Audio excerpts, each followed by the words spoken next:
Hi, welcome back to the Story Lady. Today we'll be reading Violet the Pilot. Her inventions will take her sky high by Steve Breen. Everyone in town knew that Violet Van Winkle was a little different. For starters, she and her parents lived in an odd-looking house next to the junkyard her father managed. And while other girls were playing with dolls and tea sets, Violet played with monkey wrenches and needle-nose pliers. Violet was a mechanical genius. By the time she was 2, she could fix almost any broken appliance in the house. By 4, she could take apart the grandfather clock and completely reassemble it. Since she didn't have any friends aside from her dog, Orville, she would spend hours tinkering with things from the yard. Violet's parents were very proud of her, although they weren't too happy the time she put a lawnmower engine on her cousin's tricycle. The older she got, the more interested in Violet's creations became. Around the time she turned 8, she was building elaborate machines from scratch, and not just any old machines. Flying machines. Her parents couldn't believe their eyes when they saw Violet zoom by for the first time. They were a little worried in the beginning, but they quickly saw that she was a pretty good pilot. "Careful not to hit the house," Violet's father would yell. "And put on a sweater," her mother would add. Violet used anything she could find in the junkyard to make her wonderful contraptions. There was the tub bubbler, and the bicocopter, and the rocket can. The pogo plane, the slide glider, and the wigga-majig, to name a few.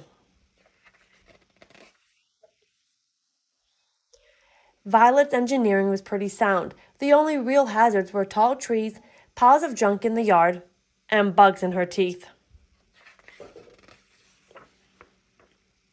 Kids at school would see Violet eating lunch alone and make fun of her strange books and greasy coveralls. Claude and Clyde Mulrooney were especially obnoxious. Then one day, Violet noticed a poster in the drugstore window. Air Show, October 20th, it read. That's only 2 weeks away, Violet thought. Can kids fly in the show? Is homemade aircraft allowed? That night, Violet sat in her room thinking about the air show. She knew it would be a good feeling if one of her planes won a prize. And maybe then the kids at school would be nice to her. Violet pictured exactly where she would hang her blue ribbon.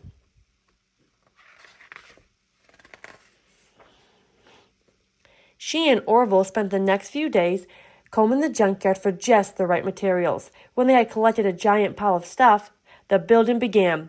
One day, the Mulroney twins happened to pass by. "Look, it's that girl from school," one of them said. "What are you doing, weirdo?" "I'm building an airplane," she told them. The twins exploded in laughter, then mumbled something mean as they walked away. Orville barked at the boys, but Violet just went back to her project. "Take it easy, buddy," she said. "We're too busy to worry about them."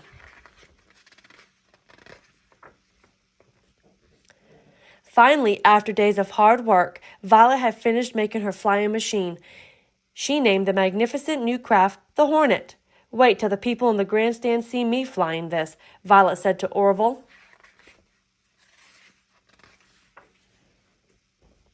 The test flight was a success.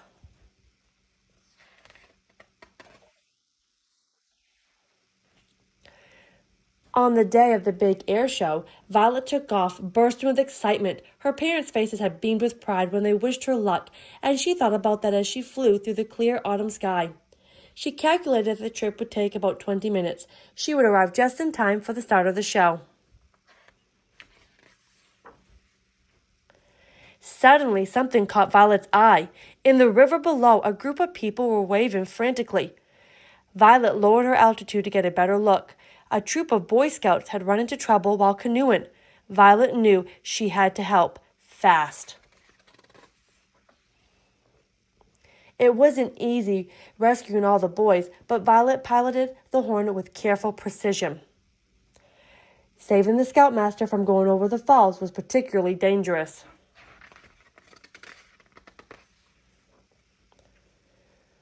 Violet dropped the grateful scouts off at the hospital. Then she checked her watch.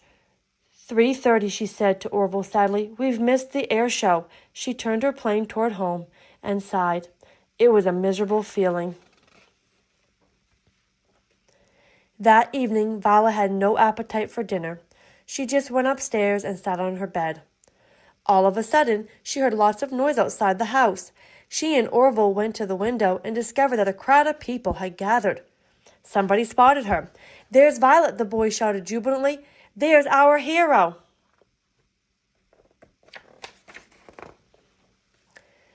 The Van Winkles stepped aside, squinting from all the flash bulbs that were popping. The press, the mayor, the fire and police chiefs, even kids and teachers from school had all learned of the rescue that day and had come to praise her. Young lady, please accept this Medal of Valor as a token of our gratitude and esteem, said the mayor, and he gave Orville a new collar with a license that read, K9 Hero. From that day on, Violet's parents let her fly whenever she wanted, but her mom still made her wear a sweater. The end.